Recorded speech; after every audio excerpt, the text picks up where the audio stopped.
Hello and welcome to the Study Abroad tutorial video for non-languages students. We're really excited that you're interested in this amazing opportunity, so please watch this video to get some more information. The Study Abroad team at York St John consists of Caroline, Kate and myself, Jess. That is our email address, our telephone number and our website where you can find all the information that I have spoken about today. So let's start with where you can go and how long for. Study abroad is available in the second year of your York St John degree or the third year of your primary education degree. Where you can go and how long for depends on your course. Please visit our website and under your course will be a list of the places that you can go to. If you click onto these links, there will be further information on how long you can go for and when. Most programs allow for 1 semester, so approximately 4 months, and some allow for a full year abroad. So what can you get out of study abroad? Students who study abroad are more likely to get better degrees and be in graduate roles within 6 months of graduating. So this can be an investment in your degree, your career and your future. Studying abroad offers lots of opportunities to gain new skills and have experiences. It's a great way to explore a new place, explore a different culture and learn what it is to be a global student. You will also gain key skills such as independence, problem solving and resilience. You will develop intercultural competence, which is increasingly important in the global jobs market. You will be exposed to a new way of doing things and a new way of learning. There will also be some challenges to overcome. An example could be adapting to the culture shock of studying in a new country or handing visa forms in on time. Although these may seem daunting at the moment, study abroad will equip you with the skills to tackle these and give you real-life examples to use in future interviews for jobs. Top tip. Why not check out some videos from the careers team on skills you may need for employment and have a think about how study abroad could help you practice these skills. You can access them through signing up to LaunchPad online. The link is on this slide. So in terms of the academic side, the way study abroad works means that you will do classes abroad and the credits you gain in those classes will count towards your York St John degree.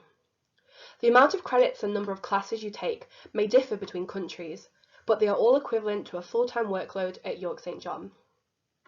Taking classes in a different country has a lot of different benefits.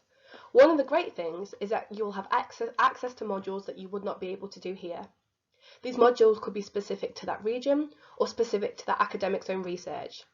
This means you will be exposed to a different type of thinking and different ideas from the rest of your cohort here. This could lead to a different perspective on your subject, where you might discover new areas that you enjoy, or it could even influence your career or your dissertation project. It really does enrich your academic life. You will have a study abroad academic advisor here who will be your advisor for any academic related questions on your study abroad journey. Your academic advisor is there to make sure that the modules you take meet your learning objectives for your degree, and so they will be here to help you pick the relevant modules.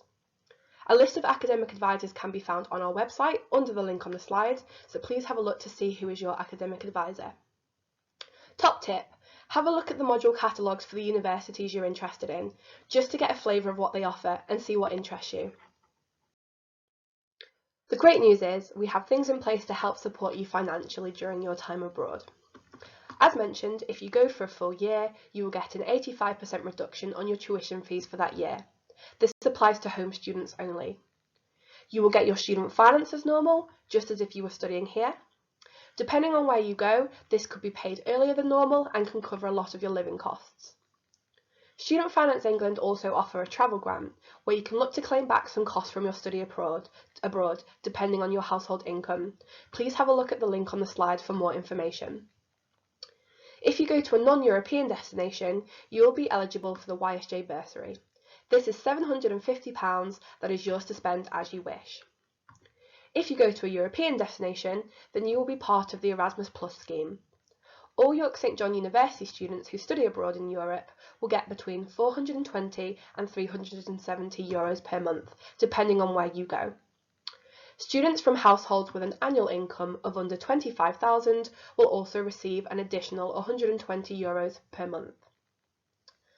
An additional Erasmus Plus special needs grant is also available if you consider yourself to have a disability. There are scholarships you can apply for, such as BOOTEX or the William A. Gold Care Scholarship for care leavers and estranged students. There may also be scholarships available at your host institution. Top tip, If you know you want to study abroad, try and budget to save towards it now. Please visit LaunchPad online to have a look what part-time jobs are available.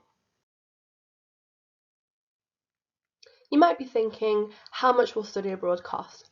Each university is different in terms of costs, but either way you will have to pay accommodation at your host university, just as if you were studying here. Accommodation costs and whether it's guaranteed or not can really vary depending on where you go. If you do go to a university in North America, you might be on the bed for bed scheme. This means that you live there, but you pay your accommodation fees to YSJ. Most universities will send you links to private or student housing in the area to help you with your search. You can find out more information on each university's accommodation on our destination page. Top tip: have a look at living costs in the area you are interested in, as this should give you an idea of how much it will cost to live and the accommodation prices. Some bigger cities may be more expensive than what you're used to in York, whereas some smaller places may end up actually being cheaper. An obvious extra cost to pay for is a flight to your host university. These can really range in price, so we recommend that you budget for the most expensive option. Top tip: monitor flight prices every couple of weeks to get an idea of how much you could be looking at to pay for your flight. You may also need a visa to study abroad. Each country has a different process and different costs. Detailed information on the visa process will be given to you by your host, and for more information, please visit our destinations page. Most universities will require you to purchase a meal plan. Meal plan costs vary, and what they cover depends on the plan or the accommodation you are in. More details again can be found on our partner page for the specific universities. Top tip: the meal plan may seem like a big upfront cost, so make sure that you budget carefully to include this in your initial cost. For visa purposes, some US universities require you to fill in a health form. The cost of this can vary depending on what they ask for and if you've not had specific vaccinations. Top tip: please register with our on-campus health centre by the 1st of December. We work closely with them to let them know what you will need, so they can put appointments aside for you so that you can have the form done in time. If you use your home GP, we cannot guarantee the forms can be done on time, so you might want to have a look and speak to your local GP about this. There could also be extra costs, such as universities asking you to pay into their insurance or costs for orientation activities. Top tip: just as you manage your finances here, it might be worth looking at doing it abroad. Look at the approximate costs and the funding that you can get and try to work out a budget plan. For those who only study abroad for one semester, if you are successful in your study abroad application, we can offer you guaranteed York St John accommodation for the semester you're not abroad. This will most likely be in a university managed house and is eligible for anyone studying abroad. If you have any medical requirements for accommodation or any extra requirements, please make us aware so we can see how we can accommodate you with those. Support for disability or wellbeing needs will vary from country to country and from partner to partner. If you consider yourself to have a disability or are seeing the Learning Support or Wellbeing team, we recommend that you book an appointment with your advisor to discuss your needs that you might need while you're abroad. With your consent, we will then work with your host university to let you know what support is available abroad. Top tip: if you disclose your support needs early on, it means that we can place you in the most suitable partner. In terms of insurance, we provide a university insurance that is free and will cover you for your time you are abroad at your host university. We also strongly recommend that you take out your own private insurance to make sure that you have all the cover that you require, especially if you aim to do some extra travelling. Top tip: it is really important to take out your insurance before you set off for your semester. Please get it while you're in the UK. Some universities will also require you to buy into their own private insurance. Information on the approximate costs can be found on our website under the Destinations page. So just a note about the selection criteria: study abroad is a competitive process and we base the selection criteria off a few factors.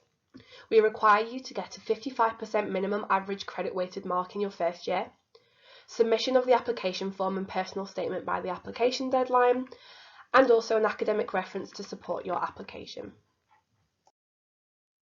So the way the application process works for study abroad is it is a double application process. This means that you apply to us first, and then if you are accepted, you then apply to your host university. The application process for us will open on the 1st of December until the 10th of January and is an online form to fill in. It requires your general details such as your name, your course, etc., and then it asks you for your top 3 universities. As study abroad is a competitive process, it is best to rank them in order of your preference. We will then ask you to share any support needs that you have. The last section requires you to write a personal statement. This will make up part of the selection criteria and will be scored. More details on the application will be given in the application guide video when we send it to you, and when we have a drop-in session on Friday the 4th of December. Top tip, please answer all the questions in your personal statement and make it personal, show that you are committed and interested. So hopefully you are now interested and wondering what to do next. The next step is to research and compare the universities that you can go to. Follow the destinations page to find your degree and click through the pages to find out brief information related to costs, visa, etc. These all link through to the host websites, so have a look at the websites to get a feel for the university and the surrounding areas. Top tip, have a think about what kind of experience you're after from your study abroad. You probably have already booked a tutorial with us, which is why you have received this video. If you haven't, please book a tutorial with a study abroad coordinator so we can answer any questions that you have and explain your universities in more detail, or help you talk through what you're looking for in your study abroad adventure. Please note this is compulsory in order to apply for study abroad, and please book an appointment through LaunchPad online. We will then send you a link to confirm your appointment through a Teams meeting. For any academic questions about the modules you may do abroad, please contact your study abroad academic advisor. You could also contact our study abroad ambassadors who have been abroad and can tell you what it is really like to study at your university. You can find their contact details at the bottom of the page on each location. Top tip, think about what you may want to know from us or an ambassador.